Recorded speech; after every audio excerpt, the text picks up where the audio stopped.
నమస్తే, నేను మీ కుప్ప పద్మిని. ఇన్నాళ్ళు మీ సపోర్ట్ ని నాకు అందిస్తూ, మీ ప్రేమని నాకు అందిస్తున్న ప్రతి ఒక్కరికి కృతజ్ఞతలు. ఇప్పుడు చూడబోతున్న ఈ వీడియో కూడా ఖచ్చితంగా మీకు ఉపయోగపడుతుంది. లైక్, షేర్ అండ్ సబ్స్క్రైబ్ చేసి మీ ఇష్టాన్ని అలాగే మీ సపోర్ట్ ని నాకు అందించండి. అలాగే ఈ వీడియో పట్ల మీ అభిప్రాయాన్ని కామెంట్ సెక్షన్ లో కామెంట్ చేసి నాకు తెలియజేయండి. నమస్తే. నమస్తే, వెల్కమ్ టు అవర్ ఛానల్. నేను పద్మిని. ప్రస్తుతంతో పాటు ప్రముఖ ఆధ్యాత్మికవేత్త, ప్రముఖ న్యూమరాలజిస్ట్ లక్ష్మీ నరసింహస్వామి ఉపాసకురాలు శ్రీమతి స్రవంతి గారు మనతో పాటు ఉన్నారు. మాట్లాడదాం. నమస్తే అక్క. నమస్తే పద్మిని, ఎలా ఉన్నారక్క? బాగున్నాను. అక్క, రేపే ఏకాదశి. అత్యంత అర్జెంట్ గా మాట్లాడుకోవాల్సినటువంటి అంశం. లేట్ అయిపోతుంది. రేపే ఏకాదశి, ఇందిర ఏకాదశి, శనివారం ఏకాదశి వస్తుంది. మనం శుక్లపక్షంలో కూడా శనివారం నాడే చేసుకున్నాము. ఇప్పుడు బహుళ పక్షంలో కూడా శనివారం. మరి బహుళ పక్షానికి ఈ ఇందిర ఏకాదశి పితృపక్షాల్లో వస్తుంది కాబట్టి దీని వైశిష్ట్యం ఏమిటి, ఎందుకు వినియోగించుకోవాలి ఈ రోజున, ఒకసారి మీ ద్వారా అక్క.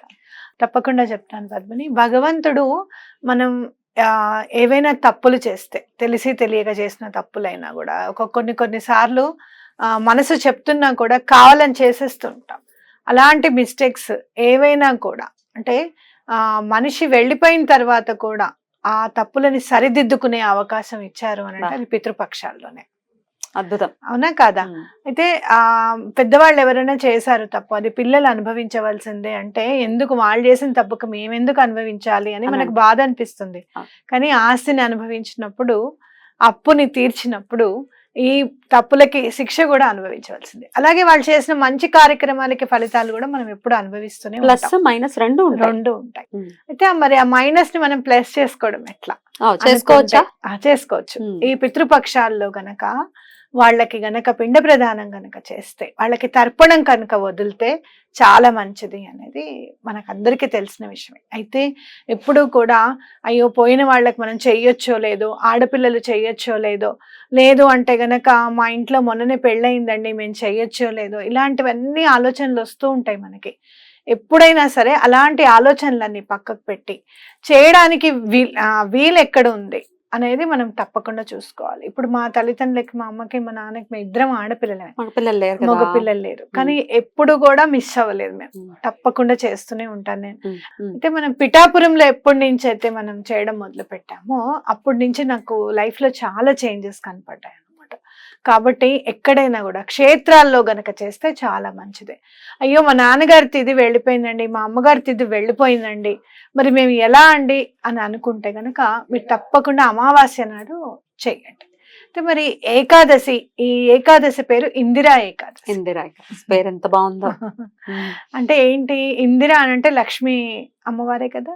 అంటే ఇప్పుడు గనక మనం ఈ ఏకాదశి గనక, ఈ వ్రతాన్ని గనక చక్కగా పాటిస్తే గనక మనకి లక్ష్మీదేవి అనుగ్రహం తప్పకుండా కలుగుతుంది అని మనం చెప్పుకోవచ్చు.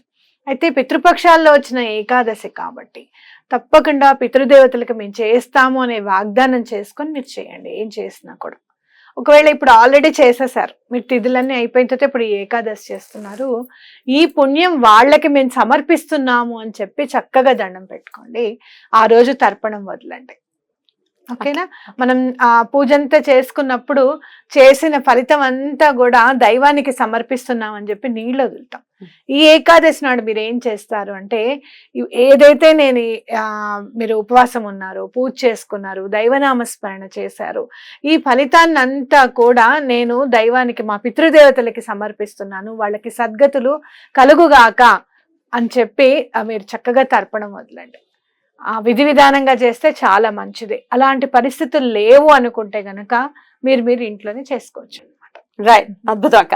అయితే ఉపవాస దీక్షల గురించి మనం ప్రత్యేకించి ప్రతిసారి గుర్తు చేసేది తెలుసు కూడా వాళ్ళకి. అయితే దీపారాధన కూడా ప్రత్యేకంగా చెప్తారు మీరు ఏకాదశికి.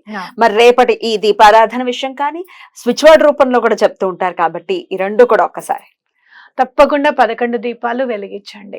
అలాగే ఆ వెలుగు మీ పితృదేవతలకి అని చెప్పి చక్కగా దండం పెట్టుకోండి. అలాగే మనకి చక్కగా ప్రతి నెల ఒక్కొక్కటి ఏదో ఒకటి మనకు వస్తూ ఉంటుంది. ఈ వెలుగు అనేది మనము కార్తీక మాసంలో పితృదేవతలకి ఎలా వెలుగుని చూపించాలి, ఎలా దారి చూపించాలి అనే దాని మీద కూడా మనం చర్చించుకుందాం తర్వాత. మనం ఇప్పుడు చేసినప్పుడు తప్పకుండా 11 దీపాలు వెలిగించి స్వామికి చెప్పండి, మా పితృదేవతలు గనక ఏదైనా తెలిసి తెలియక ఏదైనా దోషం చేసినా తప్పు చేసినా వాటిని క్షమించండి, ఆ పాపాన్ని నుంచి వాళ్ళకి విముక్తి కలిగించండి, మాకు కూడా విముక్తి కలిగించండి అని దండం పెట్టుకోండి. అలా దండం ఎందుకు పెట్టుకోవాలి అని అంటే మీ పిల్లలకి మంచి జరుగుతుంది. మన గురించి వదిలే, మనం ఏదో చాలా బాధలు పడుతున్నాం అనుకో, ఇప్పటికిప్పుడు ఈ అప్పులు తీరిపోతాయి అంటే తీరవేమో, కానీ పిల్లలు చక్కగా చదువుకోవడం, పిల్లలు సరైన దారిలో నడవడం, మనని ఎదిరించకుండా ఉండడం, అలాగే మనం చేస్తున్నప్పుడు మన పట్ల వాళ్ళకి గౌరవ భావాలు ఖచ్చితంగా పెరగడం, వాళ్ళ మనసులో ఇవన్నీ కూడా జరుగుతాయి అన్నమాట. తప్పకుండా మేము ఈ పెద్దవాళ్ళని తలుచుకొని 11 దీపాలు పెట్టి, నాయనా వాళ్ళు చేసిన తప్పులు ఏమన్నా ఉంటే గనక క్షమించవు, మమ్మల్ని కూడా మంచి దారిలో నడిచేటట్టుగా చూడు స్వామి అని చెప్పి దండం పెట్టుకోండి. దీపాలని మాత్రం పెట్టాలి, పొద్దునే పెట్టుకోవచ్చు. ఇక స్విచ్ వర్డ్ కూడా చెప్పండి. స్విచ్ వర్డ్ ఇక్కడ స్వామిని తలుచుకుని మనం చెప్పుకుందాం. ఎందుకు అంటే గనక మీరు చూస్తే నారాయణ బలి అని చెప్పి చేస్తూ ఉంటారు. అలాగే శ్మశాన నారాయణుడు అని చెప్పి మనకి ఆంధ్రాలో కూడా గుడి ఉందన్నమాట. అక్కడికి వెళ్ళి కూడా పూజ చేసుకుంటే పితృదేవత దోషాలన్నీ కూడా తొలగిపోతాయి అని చెప్పి మనకి చెప్తూ ఉంటారు అన్నమాట. అలా నారాయణుడు స్వామి చాలా తొందరగా పలికే దైవం. చాలా తొందరగా మనకి స్వామి వారికి ఏదైనా చెయ్యాలి అని అంటే మనం కూడా ఒక అడుగు ముందుకేసి తొందరగా చేసేస్తాం, అవునా కదా? కాబట్టి స్వామికి సంబంధించిన switch word Harinarayana Gopalam Govindam. Vedic switch word Harinarayana Gopala Govindam. Harinarayana Gopala Govindam. చక్కగా ఇది 108 సార్లు చక్కగా చదువుకోండి. ఎలాంటి దోషాలున్నా తొలగించు స్వామి. ఇంతవరకు మీరు ఇప్పుడు ఒకవేళ మీరు ఇంతకు ముందు ఈ సంవత్సరం మీరు ఏమైనా లాస్ట్ టైం చేశారే అనుకుందాం, ఒకవేళ క్రితం సంవత్సరం మీరు చేశారు, పితృపక్షాల్లో చేశారు, మీరు దానాలు తర్పణాలు ఏవో చేయాలనుకున్నారు, చేశారు, కానీ మాకేమీ మార్పు కనిపించలేదు అని చెప్పిన వాళ్ళు ఉన్నారు నాకు ఈ సంవత్సరం. అయితే నేనేం చెప్తాను అంటే మీకు ఏమైనా లాస్ అయిందా? నేను అడిగాను వాళ్ళని క్వశ్చన్, మీరేమైనా లాస్ ఎదుర్కొన్నారంటే లేదండి అని. అంతకుముందు చాలా లాస్ ఉంది లైఫ్ లో, మరి ఇంకేంటి? ఇప్పుడు లాస్ అవ్వలేదు అని అంటే ప్రాఫిట్ లో ఉన్నట్టే కదా మీరు, అంతే అవునా కాదా? కాబట్టి అలా ఎంతో కొంత, ఇప్పుడు మీకు ఏదైనా ఒక పెన్ను దొరకలేదు, గబుక్కున ఈ స్విచ్ వర్డ్ చదివినంతతో పెన్ దొరికింది అనుకోండి, మంచిదేగా, మీరు ఇంకో పెన్ను కొనుక్కోకుండా పెన్ దొరికింది కదా అని అనుకోవాలంటే చిన్నగా పాజిటివ్ గా ఏదైనా జరిగినా కూడా దాన్ని గుర్తించగలగాలి. దాన్ని గుర్తిస్తే ఎక్కువ ఎక్స్పెక్టేషన్స్ ఉంటే కూడా గుర్తించలేమక్క. ఓవర్ ఎక్స్పెక్టేషన్స్ ఉన్న ఫిల్మ్స్ అటర్ ఫ్లాప్ అయినట్టు గుర్తించలేము. నీ దానిలో నువ్వు చెప్పావు అనమాట, సినిమాల వైపు మళ్ళీ గుర్తించలేం చిన్న చిన్నవి. మీరు చాలా చక్కగా అన్నిటిలో కూడా పాజిటివిటీని వెతుకుతూ ఉంటారు. ఇప్పుడు ఈ రెమెడీ చేస్తే ఇది జరిగింది, గుర్తించగలగాలి కదా. ఎట్లా మరి దాన్ని ఎట్లా అవలంబించవచ్చు? ఇప్పుడు మీరు ఈ పితృపక్షాలు రేపు ఏకాదశి మీరు చేయండి ఒకసారి. చేసిన తర్వాత వచ్చే 2-3 నెలల్లో కొంచెం ఏదైనా దోషాలు ఉంటే తొలగిపోవాలి అనే దాని మీద కాన్సన్ట్రేట్ చేసి భగవన్నామ స్మరణం ఏమాత్రం చిన్నగా, మీరు డబ్బులు ఎక్కువ పెట్టుబడి పెట్టకండి, అర్థమైందా?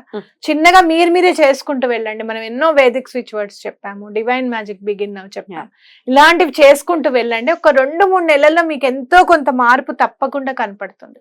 ఎందుకు అనంటే భగవంతుడు ఏమన్నా ఆలోచిస్తాడేమో మీకు ఇవ్వడానికి, కానీ మీ పితృదేవతలు అక్కడి చర్రే మనం పోయిన తర్వాత అయినా కూడా మనని ఎంత చక్కగా తలుచుకుంటున్నారు, వీళ్ళకి ఆశీర్వాదం అందాలి అని చెప్పి తప్పకుండా మిమ్మల్ని ఆశీర్వదిస్తారు ఆ లోకం నుంచి. బ్యూటిఫుల్. నమ్మకం ప్రధానం, డెఫినెట్ గా నమ్ముదాము, చేసుకుందాం. మంచి పవర్ఫుల్ డే అని చెప్పుకోవచ్చు ఈ ఇందిర ఏకాదశి. ఇక పారణ నెక్స్ట్ డే ఎప్పుడు తినచ్చక్క? మీరు పారణ చేసేటప్పుడు కూడా 8:30కి పారణ చేయాలి. చేసినప్పుడు కూడా మీరు ఇదంతా మామూలుగా మీరు ఏం ఆలోచించకుండా దైవనామ స్మరణలోనే గడపండి ఏకాదశి అంతా కూడా. ద్వాదశి నాడు తర్పణం వదలండి, చేసిన పుణ్యం అంతా వాళ్ళకి తర్పణం ద్వాదశి నాడు చెప్పి. రేపు ఎలాగో శూన్య తిథి వస్తుంది, అపరాహ్న కాలంలో లేవి తిథులు రెండు కూడా, అందుకని ద్వాదశి నాడు వదిలితే హ్యాపీ. ద్వాదశి నాడు వదలండి. అంటే ఇప్పుడు చూడండి, నాకు శూన్యతిథి అన్న అది అసలు నిజంగా చెప్పాలంటే నువ్వు చెప్పిన తర్వాతనే చూడడం జరిగింది. అంటే ఏకాదశి రేపు ఉంది, మనం ఇందిరా ఏకాదశి ఇలా చేసుకోవాలి అలా చేసుకోవాలి అని చెప్పి. అయితే భగవంతుడు ఏదైనా చెయ్యాలి, ఏదైనా మంచి చేయించాలి అన్నప్పుడు ఎంత చక్కగా డిజైన్ చేస్తాడో చూడండి. ఆయనే ఈ వీడియోని అది ఆయన చెప్పిందనే మనం అనుకోవాలన్నమాట. కాబట్టి మీరు పారెన్ నాడు ఏం చేస్తారు అని అంటే, గుడికి వెళ్ళి తప్పకుండా మీరు ఏదన్నా కొంచెం పళ్ళో ఏవో ఒకటి దానం చేసి భగవంతుడి కాస్త పూలు సమర్పించి, మీ చెట్టు పువ్వులే పోనీ సమర్పించి, అలాగే పళ్ళు, అరటి పళ్ళు అలాంటివి కొని తప్పకుండా ఇవ్వండి. అలాగే బ్రాహ్మడికి గనక మీరు స్వయం పాకం ఇస్తే చాలా మంచిది. స్వయం పాకం ఇచ్చేటప్పుడు తప్పకుండా బియ్యము, పెసరపప్పు, అంత చింతపండు ఇవి ఇవ్వాలన్నమాట. కూరలు ఏమైనా ఇవ్వాలి అనుకుంటే గనక బంగాళదుంప, అలాగే వంకాయ అవి కాకుండా కొంచెం దొండకాయలు కానివ్వండి, కాకరకాయ పెడితే చాలా మంచిది. 600 రకాలు చేసిన ఫలితం అంట కాకరకాయ. ఖచ్చితంగా ఈ తద్దినాది భోజనాల్లో ఖచ్చితంగా కాకరకాయ ఉంటుంది. కాకరకాయ పెడితే చాలా మంచిది. అలా స్వయం పాకం ఇవ్వండి, తప్పకుండా మీకు మంచి జరుగుతుంది. బ్యూటిఫుల్, అద్భుతం. పరహితం కోరుకునేదే సనాతన ధర్మం. ఖచ్చితంగా అటువంటిది మన పితృదేవతలు మనకింతటి చేసుకుని వారి అనుగ్రహాన్ని పరిపూర్ణంగా పొందాలని మన వాళ్ళని మనస్ఫూర్తిగా కోరుకుంటూ చాలా అద్భుతంగా వివరించారక్క. ఇక నెక్స్ట్ ఎపిసోడ్ అమావాస్య గురించి మాట్లాడుకోవాలి, దాని గురించి మాట్లాడుకోవాలి తప్పకుండా. థ్యాంక్ యూ అక్క. నమస్తే. నమస్తే.